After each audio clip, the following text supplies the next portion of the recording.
8 अप्रैल 2017 Eric और उसके साथ 5 और लोगों का एक हाइकिंग ग्रुप माउंट हार्वी के टॉप पर जा रहे थे। अभी कुछ ही दूर थे कि एरिक ने सबको कहा कि वह काफी थक गया है और उसे कुछ मिनट्स के लिए रेस्ट करना है। तो बाकी लोग अपना सफर जारी रखने के लिए तैयार हो गए। बाकी के 5 मेंबर्स एग्री हो गए और उन्होंने एरिक को अकेला छोड़कर आगे बढ़ना शुरू कर दिया। लेकिन उन्हें क्या ही मालूम था कि यह कदम उनके आखिरी कदम होंगे। माउंट हार्वी, जो कि एक एरिया लाइंस बी में है, कनाडा के प्रोविंस ब्रिटिश कोलंबिया में स्थित है। ये माउंटेन सी लेवल से 520 फीट यानी 1650 मीटर ऊपर है। इसके टॉप से बहुत आला व्यूज मिलते हैं, इसीलिए लोग इस माउंटेन के टॉप पे जाने के लिए पागल हैं। इस माउंटेन के ऊपर से नज़ारे ऐसे होते हैं आप ज़ैन व गुमान में सोच भी नहीं सकते। मतलब बहुत ज़बरदस्त किस्म के नज़ारे। ऐसा लगता है जैसे आप जन्नत में आ गए हों। माउंटेन के टॉप पर जाने के काफ़ी रास्ते हैं, लेकिन इन रास्तों से होते होते माउंटेन के टॉप पर जाने का टोटल रास्ता तकरीबन 12 किमी तक बन जाता है। और जैसे जैसे आप ऊपर जाते जाएंगे ट्री लाइन ख़त्म होती जाएगी। हर तरफ सिर्फ स्नो ही स्नो नज़र आएगी, यहाँ तक कि आखिरी किलोमीटर निहायत मुश्किल और ख़तरनाक है। वहाँ कोई ट्री लाइन नहीं है, जिसकी वजह से सख्त वेदर और तेज़ हवाओं का सामना करना पड़ता है, जिनके सामने कोई इंसान टिक नहीं सकता। इस माउंटेन के टॉप पर जाने का सही मौसम जून से अक्टूबर तक होता है, लेकिन यह ग्रुप अप्रैल में चढ़ाई शुरू कर देता है। यानी ऐसा मौसम जिसमें यह माउंटेन हर जगह स्नो से भरी हुई मिलेगी और मौसम भी निहायत बदतर होगा कि सामने कुछ दिखाई तक ना दे। मौसम के मुताबिक ही डिसाइड होता है कि कौन से खतरों से निपटने के लिए किस तरह के इक्विपमेंट्स की ज़रूरत पड़ने वाली है। अगर मौसम ख़राब हुआ तो इंसान स्नो स्टोर्म में फंस सकता है, विजिबिलिटी भी ज़ीरो होगी, कुछ नज़र नहीं आएगा, और अगर कहीं से भी गिर गए तो आसानी से 1000 फीट नीचे जा गिरेंगे। ये तो शुक्र है कि इस ग्रुप में जो 6 लोग थे उनमें से 3 लोग एक क्लब से बिलोंग करते थे और बाकी के 3 लोग दूसरे क्लब से। इनका तजुर्बा भी ज़्यादा था और ऐसी चढ़ाई वे लोग पहले भी कर चुके थे। हर वीक में इन सब लोगों में से कोई ना कोई किसी न किसी ट्रेल पर ही होता था वैंकूवर के एरिया में।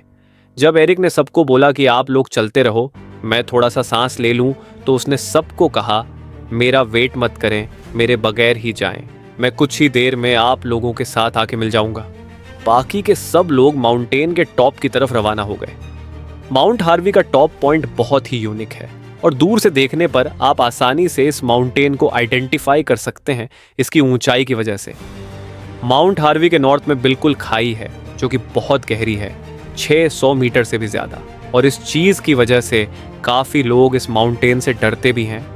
एरिक अभी रेस्ट ही कर रहा था कि अचानक उसे अपनी तरफ आता हुआ एक सोलो हाइक नज़र आता है जो उसकी तरफ ही आ रहा था। सोलो हाइक एरिक से पूछता है, भाई तुम ठीक तो हो ना, यहाँ पर क्यों बैठे हो? तो एरिक कहता है, मैं बिल्कुल ठीक हूँ, बस कुछ देर के लिए सांस ले रहा हूँ और मेरा ग्रुप थोड़ा सा ही आगे गया है, अभी मैं कुछ ही देर में उनके पीछे जाने वाला हूँ। इतना सुनते ही हाइक एरिक को गुड बाय बोलता है और वो भी उसी रास्ते में चलना स्टार्ट कर देता है जिस रास्ते में एरिक का ग्रुप गया था। कुछ देर बाद एरिक को लगता है कि अब वो काफ़ी रेस्ट कर चुका है और अब उसे चलना चाहिए, तो वो भी टॉप की तरफ बढ़ने लगता है। कुछ ही देर में वो टॉप के पास ही था, लेकिन वहाँ पर जो मंजर उसने देखा उसकी वजह से वह बहुत ज़्यादा कंफ्यूज हो गया। वहाँ पर उसे अपने ग्रुप का एक भी बंदा नज़र नहीं आता और सिर्फ वही हाइक नज़र आता है जो कुछ देर पहले उसके पास से गुजरा था। वो एरिक की तरफ घबराए हुए देखता है और उसे बहुत अफसोस के साथ बताता है कि उसके साथी यहाँ से नीचे गिर चुके हैं। दोनों घबरा गए और फौरन अपने मोबाइल फ़ोन चेक करने लगते हैं, लेकिन इतनी हाइट पर कोई सिग्नल नहीं होता। अब दोनों एक दूसरे की तरफ देखते हैं कि वो क्या करें। कुछ देर सोचने के बाद जब दोनों को कोई और ऑप्शन नहीं मिलता तो वह वापस निकलते हैं कि कहीं पर जाकर तो सिग्नल आएंगे, लेकिन सिग्नल्स की तलाश में वो बिल्कुल माउंटेन से नीचे उतर आते हैं और फिर उन्हें सिग्नल मिलता है। फौरन वो इमरजेंसी सर्विसेज को कॉल करते हैं और ये गुमान करने लगते हैं कि जिस साइड पर वे गिरे हैं वहाँ से बचना बहुत ही मुश्किल है। शाम के 4 बजे इमरजेंसी सर्विसेज में कॉल आती है और 1 घंटे के अंदर रेस्क्यू टीम्स अपना रेस्क्यू मिशन स्टार्ट कर देती हैं।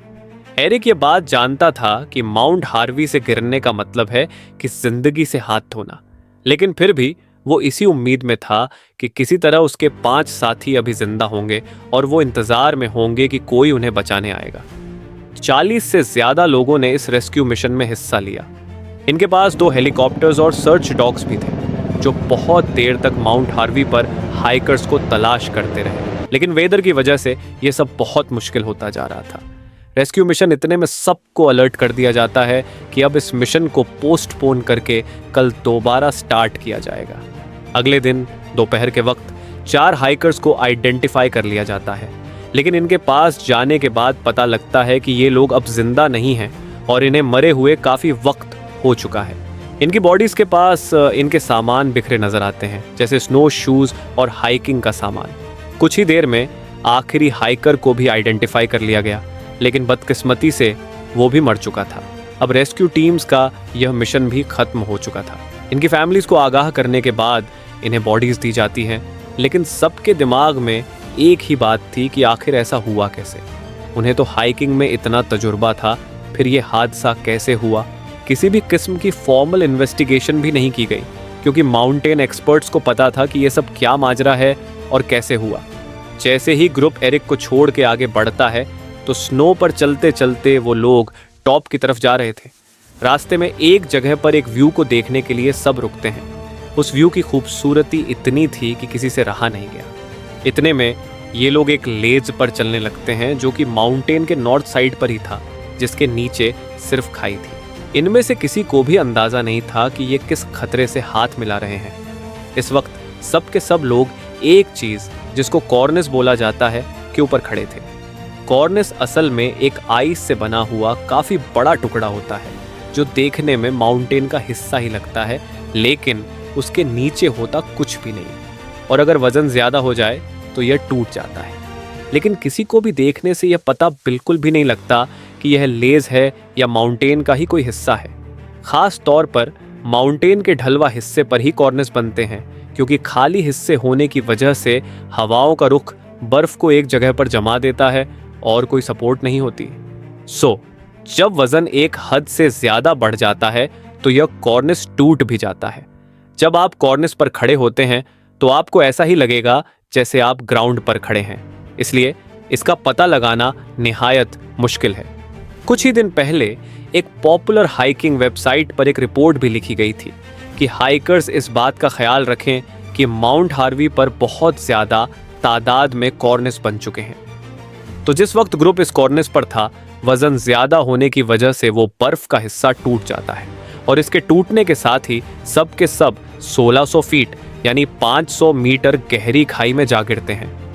यह सोचा जा सकता है कि नीचे भी बर्फ थी, लेकिन इतनी हाइट से गिरने पर किसी भी चीज पर गिरना जानलेवा ही होगा। उस दिन बेस पॉइंट पर जहां ग्रुप गिरा था, उस जगह एवलांच आया हुआ था जिसमें सख्त आइस होती है। जब ग्रुप नीचे गिरा तो वो सॉलिड ग्राउंड पर ही गिरे, जिसकी वजह से उनकी बॉडीज टूट गई। उस दिन एक और हाइकिंग मेंबर जिसने इस ग्रुप के साथ होना था, तबीयत की खराबी की वजह से उन्हें ज्वाइन नहीं कर सका। वह बिल्कुल तैयार भी था जाने के लिए, लेकिन अचानक उसका मूड बदल गया। इसी वजह से उसकी जान बच गई। उम्मीद करता हूं दोस्तों आपको ये वीडियो अच्छी लगी होगी। इसी तरह की मज़ेदार वीडियोस देखने के लिए हमारे चैनल को सब्सक्राइब कर लीजिए। अगली वीडियो में मिलते हैं। अल्लाह हाफिज। आपका एक सब्सक्राइब और एक लाइक हमारे लिए बहुत ज़्यादा मायने रखता है, हमें हिम्मत मिलती है। इतनी मेहनत करते हैं तो हमें सपोर्ट करें। खुश रहें और सलामत रहें।